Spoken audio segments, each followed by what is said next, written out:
Hello everyone, कैसे हैं आप लोग। उम्मीद है कि आप लोग बहुत अच्छे होंगे। और हम लोग जो है हिंदी ग्रामर के सेशन को आगे बढ़ाते हैं। हिंदी ग्रामर में हमने पढ़ा था स्वर किसे कहते हैं, स्वर कितने प्रकार के होते हैं और उनको किन किन आधारों पर व्यवस्थित किया गया और उनको किन किन नामों से, अलग अलग नामों से जाना गया। वो सारी चीज़ें हमने अपने पिछले वीडियो में चर्चा की थी। आज हम लोग बात करते हैं हिंदी ग्रामर में जो स्वर के बाद जो व्यंजन आते हैं उनकी चर्चाएं करते हैं। व्यंजन किससे कहते हैं, आज के इस वीडियो में हम व्यंजन का टॉपिक कंप्लीट करेंगे।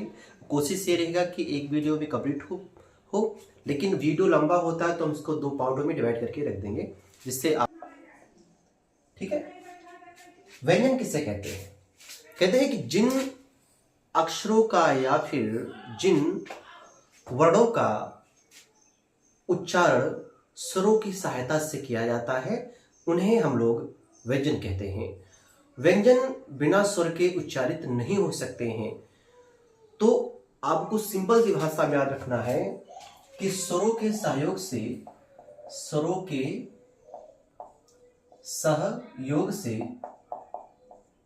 से व्यंजनों का उच्चारण होता है। ठीक है।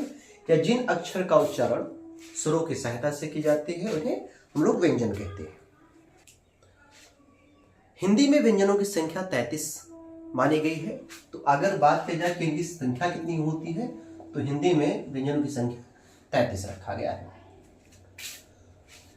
और कौन कौन से व्यंजन हैं हम इसकी भी लिख देते हैं। तो अगर हम लोग बात करते हैं का वर्ग की, तो का वर्ग में हमारा आता है क, ख, ग, घ, अंग। उसके बाद आता है चा वर्ग, तो चा वर्ग में च, छ, ज, झ, ञ। उसके बाद आता है टा वर्ग, तो ट, ठ, ड, ढ, ण। ता वर्ग आता है तो त, थ, द, ध, न। पा वर्ग आता है पा, फा, बा, भा, मा। ठीक, तो ये हो जाता है। उसके बाद आता है आपका अंतःस्थ व्यंजन। कौन आते हैं, अंतःस्थ व्यंजन आते हैं। इनको लोग कहते हैं अंतःस्थ व्यंजन। अंतःस्थ व्यंजन आते हैं, इसका नाम होता है य, र, ल, व। और उस व्यंजन आते हैं, उस व्यंजन जिनको हम लोग कहते हैं सा, खष्ठी सा, छोटा सा, खष्ठी सा, छोटा सा, ह। ठीक है। तो अगर संख्या की गिनती करते हैं तो 1 2 3 4 5 5 5 10 5 15 5 20 50 25 और 25 26 27 28 29 30 31 32 33। यहां से लेकर के यहां तक अगर हम लोग अक्षरों की बात करते हैं तो हमारे आते हैं 33। ठीक है। हिंदी व्याकरण में जो व्यंजनों की संख्या रखी गई है वो 33 रखी गई है। जो इसमें 2 पॉइंट और आपको याद रखना है, एक होता है अंतःस्थ व्यंजन, एक होता है उस व्यंजन। अगर अंतःस्थ व्यंजन की बात करता है कि अंतःस्थ व्यंजन किसे कहते हैं तो याद रखना है कि या, रा, ला, व, ये अंतःस्थ व्यंजन होते हैं। और अगर उस व्यंजन की बात करता है तो बड़ा सा, खष्ठी सा, छोटा सा, ह, इनको उस व्यंजन कहा जाता है। का वर्गीकरण होता है, ये कितने प्रकार से वर्गीकृत किए गए हैं। तो हम बात करते हैं व्यंजनों का वर्गीकरण की। व्यंजनों का जो वर्गीकरण है ये 7 प्रकार से या 7 भागों में बांट करके रखा गया है, जिसमें हम लोग पहला पढ़ते हैं कंठोष्ठ। ठीक है। कंठ व्यंजन किसे कहते हैं, वे व्यंजन जिनका उच्चारण कंठ से किया जाता है उन्हें कंठ व्यंजन कहते हैं। ठीक है। तो इसकी हम बात करते हैं कंठ व्यंजन की। ठीक है। कंठ व्यंजन, तो कंठ व्यंजन में आते हैं क, ख, ग, घ, ड़, ह, है ना। तो कौन कौन से आते हैं, का वर्ग का पूरा आता है, का वर्ग का पूरा आएगा जिसमें का, खा, ग, घ, अंग और एक आता है हा। ठीक है। अगर आपसे पूछता जो हा है ये किस प्रकार का व्यंजन है या कहां से उच्चारित होता है, तो ध्यान रखना आपको कंठ से उच्चारित होता है, ठीक है, कंठ व्यंजन कहते हैं। इसके बाद आता है आपका तालव्य व्यंजन, ठीक है, तालव्य, तालव्य व्यंजन। अगर पूछता है कि भाई तालव्य व्यंजन कौन कौन से होते हैं, जो चा वर्ग का आता है, चा वर्ग आप पूरा पूरा कह सकते हो, च, छ, ज, झ, न्य, और इसमें या और बड़ा सा, या और बड़ा सा को जोड़ दिया जाता है, ठीक है। तो तालव्य व्यंजन जो होते हैं, जहां से तालव्य से जो उच्चारित होता है, उनमें चा वर्ग का पूरा पूरा अक्षर आते हैं और साथ साथ में या और बड़ा सा दिया जाता है, उनको तालव्य व्यंजन कहते हैं, ठीक है। इसके बाद आता है मूर्धन्य व्यंजन, हम लोग पढ़ते हैं। मूर्धन्य व्यंजन में कौन कौन से होते हैं? मूर्धन्य व्यंजन, मूर्धन्य व्यंजन में मूर्धन्य टा वर्ग में कौन कौन से आते हैं? ट, ठ, ड, ढ, अण, ठीक। और इसमें दो अक्षर और जुड़ जाते हैं, एक होता है र और दूसरा होता है बड़ा श, ठीक है। तो इसमें र और खष्टी सा, माफ कीजिएगा, खष्टी सा, ठीक है। तो ट, ठ, ड, ढ, ढ, र और खष्टी सा जो होता है, ये मूर्धन्य व्यंजन होते हैं, इनको मूर्धन्य। के बाद आते हैं दंत व्यंजन। दंत व्यंजन कौन से होते हैं? तो दंत व्यंजन जो होते हैं, आपको पता होना चाहिए कि इसमें आते हैं, ता आता है, ता, था, दा, धा, ना। उसके बाद इसमें ला भी रहता है, ल और श, ल, श। इन तीन अक्षर की एक विशेषता अलग है। परीक्षा में कई परीक्षाओं में पूछता है, जो बड़े स्तर की परीक्षाएं होती हैं, पीसीएस लेवल की होती है, एसआई लेवल की होती है, तो ना ला शा के बारे में पूछ लेता है। तो यहां पर यह ध्यान रखना है कि जो ना ला शा होता है, ये संस्कृत में इनको वर्तस्य व्यंजन कहते हैं, ठीक है। आपको भूलना नहीं है, इनको संस्कृत में क्या कहा जाता है? वर्तस्य व्यंजन या वर्तस्य व्यंजन कहते हैं। और हिंदी में आकर के ये दंत व्यंजन बन जाते हैं। ना को, ला को और शा को, ना ला शा जो होता है, ये वर्तस्य व्यंजन होते हैं, और हिंदी में आकर के इनको दंत व्यंजन, वर्तस्य व्यंजन। इसके बाद आता है आपका ओष्ठ व्यंजन, ठीक है, ओष्ठ व्यंजन। ओष्ठ व्यंजन, ओष्ठ व्यंजन कौन कौन से होते हैं? तो पा, फा, बा, भा, मा, इनको ओष्ठ व्यंजन कहते हैं। पा, फा, बा, भा, मा को क्या कहते हैं? ओष्ठ व्यंजन। इनका उच्चारण हम लोग ओष्ठ से करते हैं। आता है नासिक व्यंजन। भाई नासिक व्यंजन कौन कौन से होते हैं? तो नासिक व्यंजन की अगर हम लोग बात करते हैं, तो नाक से जिन व्यंजनों को उच्चारण किया जाता है, जैसे कि ण हो गया, ण, न्या और न और न, म, इसे आधा मां को भी हम लोग क्या करते हैं कि नासिक से उच्चारण करते हैं। तो ध्यान रखना है, न, न्या, न, ण, ठीक है। ये जो 4-5 अक्षर होते हैं, ठीक है, इनको हम लोग क्या करते हैं? नाक से उच्चारण करते हैं, इसलिए इसका नाम क्या है? नासिक व्यंजन है, ठीक है। तो नासिक व्यंजन में आपको याद रखना है रा, न, न, ण, मा, ठीक है। तो नासिक व्यंजन में आपको ये भी याद रखना है कि इनको द्विवर्णीय या द्विस्थानीय वर्ण भी कहते हैं। दो स्थानीय वर्ण, ध्यान रखना है कि जो नासिक व्यंजन होते हैं, इनको स्थानीय वर्ण भी कहा जाता है। द्विस्थानीय वर्ण, अगर आपसे पूछा जाता है कि द्विस्थानीय वर्ण कौन से होते हैं, तो द्विस्थानीय वर्ण को आपको बताना है कि जो नासिक व्यंजन होते हैं, उन्हीं को द्विस्थानीय व्यंजन भी कहते हैं। परीक्षा में कोई भी तरीके से प्रश्न पूछने का लॉजिक एग्जामिनर के पास हो सकता है। ये नहीं हो सकता कि आप भाई कुछ पुराने चीज पढ़े हुए हैं और उसको इस नाम से जाना जाता है। बहुत सारे हिंदी ग्रामर में ऐसी चीजें हैं जो अभी आप हमसे सीखेंगे, आप हमसे जानेंगे कि हिंदी ग्रामर में किन किन अक्षरों को और किन किन नामों से जाना जाता है, और हम उसी की चर्चाएं करते हैं जो परीक्षा में आए हुए हैं। पिछले वर्ष किसी ना किसी एग्जाम में डायरेक्ट या इनडायरेक्ट तौर से पूछा गया प्रश्न है, हम उसी पर चर्चा करेंगे, अन्यथा और चीजों पर चर्चा नहीं करेंगे, जिससे कि आपके समय को और आपके ज्ञान को, आपके नॉलेज को बहुत ज्यादा इंक्रीज किया जाए, और जिससे आपको समझने में, परीक्षा में बैठने के बाद उन प्रश्नों को बहुत आसानी तरीके से सॉल्व कर सके, ये हमारी पूरी कोशिश रहेगी। तो आप समझेंगे। नेक्स्ट एक होता है दंतोष्ठ व्यंजन, ठीक है। तो ध्यान रखना है कि भाई दंतोष्ठ व्यंजन जो होता है, दंतोष्ठ व्यंजन एक ही होता है जिसका नाम है वाह। वाह जो होता है ये दंतोष्ठ व्यंजन होता है, भाई भूलना नहीं, बहुत ही इंपॉर्टेंट होता है। दंतोष्ठ व्यंजन किस अक्षर को कहते हैं? तो वाह को दंतोष्ठ व्यंजन कहा जाता है। यह परीक्षा में बहुत पूछा है, कई बार आता है। नासिक व्यंजन कई बार आ जाते हैं, और फंसाने के लिए आपसे दे देता कि हाँ भाई कौन सा उच्चारण स्थान की अगर देखा जाए तो वाह को किस जगह, हा को किस जगह से उच्चारित किया जाता है, तो कंठ से किया जाता है। ठीक है, ये आपको ध्यान रखना है। हिंदी ग्रामर में बहुत सारी चीजें आपको ऐसे हम आपको बताते चलते। तो आपको ये ध्यान रखना है कि जो हमने अभी वर्णों की चर्चाएं की है, तो ये उच्चारण के आधार पर था।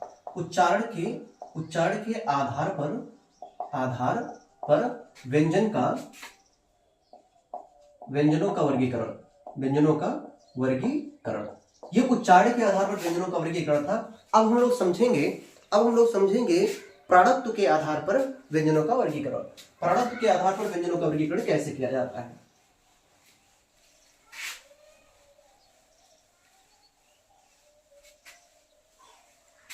तो हम लोग लिखते हैं प्राणत्व के आधार पर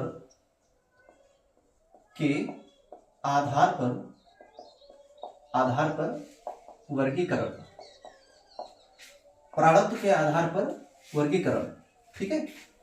हम लोग प्राणत्व के आधार पर वर्गीकरण कैसे करते हैं? तो इनको हम लोग दो भागों में बांट के रखते हैं। एक होता है अल्पप्राण, दूसरा होता है महाप्राण।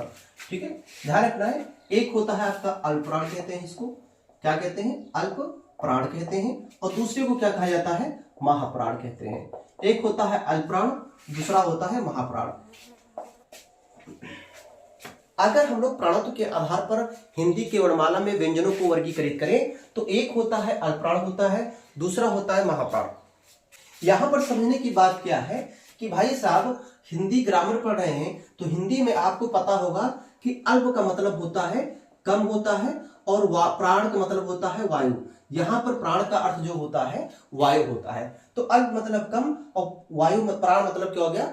वायु। मतलब जब हम किसी व्यंजन का उच्चारण करते हैं और हमारे फेफड़ों में से कम वायु निकलती है तो उसे हम लोग क्या कहते हैं? अल्पप्राण कहते हैं। भूला नहीं है, अल्पप्राण जिसे कहते हैं। अल्पप्राण का मतलब होता है, अल्प का अर्थ होता है कम और प्राण का मतलब होता है वायु। तो जिन अक्षरों का उच्चारण हम लोग करते हैं, जिन अक्षरों का उच्चारण करने में हमारे फेफड़े में से कम हवा बाहर निकलती है, उन्हें क्या कहते हैं? अल्पप्राण कहते हैं। इसमें क्या होता है? महा मतलब होता है बहुत या अधिक होता है, और प्राण का मतलब होता है वायु। इसके अर्थ में तो हम लोग वहां प्राण की डिफिनेशन कर सकते हैं कि जिन वर्णों का उच्चारण करते समय हमको हमारे फेफड़े में से अधिक हवा या बहुत हवा बाहर निकलती है, उसे महाप्राण कहते हैं। ठीक है ना, कि जिन वर्णों का या जिन व्यंजनों का उच्चारण करते समय हमारे फेफड़ों में से अधिक या बहुत हवा क्या होती है? बाहर निकलती है, उसे क्या कहते हैं? महाप्राण कहते हैं। ठीक है, तो समझते हैं कि अल्पप्राण में कौन कौन से अक्षर आते हैं। अल्पप्राण ध्वनियों में या हम लोग कह सकते हैं कि अल्पप्राण में आपको केवल याद रखना है 1 1 3 5। क्या रखना है? 1 3 5 135। क्या ध्यान रखना है आपको? अल्पप्राण ध्वनियों में क्या रखना है? 135। अल्पप्राण ध्वनियों में क्या रखना है? कम वायु और कितना? 135। 135 मतलब हो गया प्रथम वर्ग, ये हो गया प्रथम वर्ग। ठीक है, हिंदी के प्रथम वर्ग, तृतीय वर्ग, पंचम वर्ग। ठीक है, प्रथम वर्ग, तृतीय वर्ग और पंचम वर्ग। प्रथम वर्ग में जितने अक्षर आएंगे वो, तृतीय वर्ग में जितने अक्षर आएंगे वो, और पंचम वर्ग में जितने अक्षर आएंगे वो। आपको यहां दिखाई देता होगा कि जो छोटा से बड़ा, छोटा से लेकर के ज्ञा तक जो अक्षर दिए गए हैं, या का से खा तक, का वर्ग और चा वर्ग, टा वर्ग, ता वर्ग, इन सब में जो प्रथम, तृतीय और पंचम है उनको क्या कहते हैं? अल्पप्राण कहते हैं। ध्यान रखना है, इसमें आपके कुछ अक्षर और आते हैं। 1 3 5 के साथ में कुछ अक्षर और आते हैं, जैसे कि अंतास्थ व्यंजन। ठीक है, अंतास्थ व्यंजन हम लोग कह सकते हैं य र ल व, य र ल व। य र ल व जो है ये क्या है? अंतास्थ व्यंजन है। तो हम लोग कह सकते हैं कि अल्पप्राण में क्या है? 135, मतलब कि पहला, प्रथम वर्ग, द्वितीय, तृतीय वर्ग और पंचम वर्ग, और साथ में क्या है? अंतास्थ व्यंजन। अगर हम लोग इनकी संख्या को काउंट करेंगे तो इनकी संख्या होती है 19। ठीक है, कुल संख्या कितनी होती है? 19। और ये भी ध्यान रखना है कि जितने स्वर होते हैं वो अल्पप्राण ही होते हैं। जितने स्वर होते हैं, है ना, वो क्या होते हैं? अल्पप्राण होते हैं। तो स्वर जो होते हैं अर्थात जिनकी संख्या 11 है, ये क्या है? अल्पप्राण होते हैं। तो हम लोग 19 में 11 जोड़ देते हैं तो संख्या कितनी होती है? 30। तो इसमें आपको कोई दिक्कत नहीं है। अल्पप्राण की संख्या कितनी होती है? 30 होती है। अल्पप्राण किसे कहते हैं? जिनका उच्चारण करते समय हमारे फेफड़ों से कम हवा निकलती है, उन्हें अल्पप्राण कहते हैं। प्रथम, तृतीय, पंचम वर्ग अंतास व्यंजन और सभी स्वर क्या होते हैं? अल्पप्राण होते हैं। इसको आपको ध्यान रखना है, भूलना नहीं है, बहुत आसान तरीके से। हम लोग आते हैं महाप्राण के पास। तो महाप्राण में जैसे कि हमने बताया कि जिन अक्षरों का उच्चारण करते समय हमारे फेफड़ों में से ज्यादा अधिक हवा निकलती है, उसे क्या कहते हैं? महाप्राण कहते हैं। इनमें कौन कौन से अक्षर आते हैं, इनमें कौन कौन से वर्ड आते हैं? तो आपको याद रखना है, केवल इसमें याद रखना है वर्गों के जो वर्ग होते हैं, कौन कौन से वर्ग हैं। तो इसमें याद रखना है 2 और 4, मतलब कि 24, दूसरा और चौथा। तो हिंदी वर्णमाला में जो दूसरा वर्ग होता है और जो चौथा वर्ग होता है वो महाप्राण के होते हैं। मतलब दूसरे वर्ग में जितने अक्षर होंगे, जितने व्यंजन होंगे और जो है, और उसके बाद चौथे वर्ग में जितने व्यंजन होंगे, और साथ साथ में ऊष्म व्यंजन भी आते हैं। ठीक है, ऊष्म व्यंजन। ऊष्म व्यंजन जैसे कि उस व्यंजन में आपको पता है ना, बड़ा सा, खष्टी सा, छोटा सा और हा। ठीक है, तो ये क्या है? ये सारे क्या है? महाप्राण है। दूसरा वर्ग, चौथा वर्ग और उस व्यंजन को क्या कहा जाता है? महाप्राण कहा जाता है। इनकी संख्या कितनी होती है? इनकी संख्या 14 होती है। महाप्राणों की संख्या कितनी है? 14 है। आपको भूलना नहीं है कि महाप्राण की संख्या कितनी है। तो महाप्राण की संख्या कितनी होती है? 14 होती है। दूसरा वर्ग, चौथा वर्ग और जितने उस व्यंजन होते हैं वो सारे क्या होते हैं? महाप्राण होते हैं। ठीक है, अल्पप्राण और महाप्राण को हम लोग ग्राफ में इस प्रकार से देख ही सकते हैं। आप समझ सकते हैं कि कौन कौन सा अल्पप्राण है, कौन कौन सा महाप्राण है। तो अल्पप्राण में जो जितने वर्ग आ रहे हैं, पहला, तीसरा और पांचवा, और महाप्राण में कौन से आ रहे हैं? दूसरा और चौथा। और साथ में आप देख रहे होंगे व्यंजन जो आपके अंताक्ष व्यंजन है, और साथ साथ में आपके कौन से हैं? ऊष्म व्यंजन है। तो इसको आप आसानी से समझ सकते हैं। अब आगे समझते हैं तीसरा पॉइंट, व्यंजनों का वर्गीकरण में एक होता है जिसको हम लोग कहते हैं घोषत्व। ठीक है, घोषत्व के आधार पर,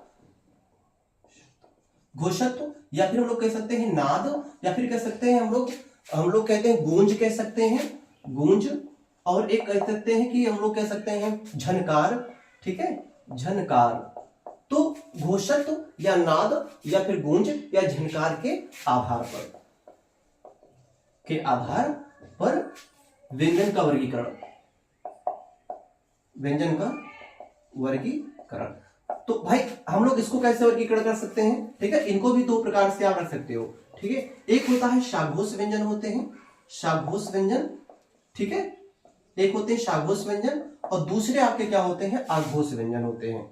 ठीक है, साघोष व्यंजन और क्या होते हैं? आघोष व्यंजन। ठीक है, तो हम लोग घोषत्व, नाद, गूंज, झनकार के आधार पर अगर व्यंजनों का वर्गीकरण करें तो ये भी 2 प्रकार के होते हैं। एक आपका होता है सघोष व्यंजन, दूसरा आपका होता है आघोष। तो घोष भी कहते हैं और सघोष भी कहते हैं। ध्यान रखना है कि सघोष व्यंजन भी कहा जाता है, इसको घोष व्यंजन भी कहा जाता है। इसकी परिभाषा बहुत ही आसान है, आपको ध्यान रखना है कि क्या कहता है? सघोष। ठीक है, घोष मतलब कि जो ध्वनियां होती हैं, सा मतलब होता है साथ में, है ना। तो जब हम लोग इन व्यंजनों का उच्चारण करते हैं, जो हमारी जो स्वर तंत्रिका होती है वहां पर कंपन उत्पन्न होता है। ठीक है ना, क्या होता है इसमें, है ना, स्वरों का उच्चारण करते समय, वर्णों का उच्चारण करते समय, वर्णों का उच्चारण करते समय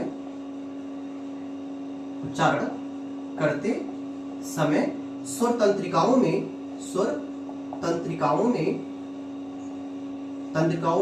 कंपन उत्पन्न होता है, कंपन उत्पन्न होता है।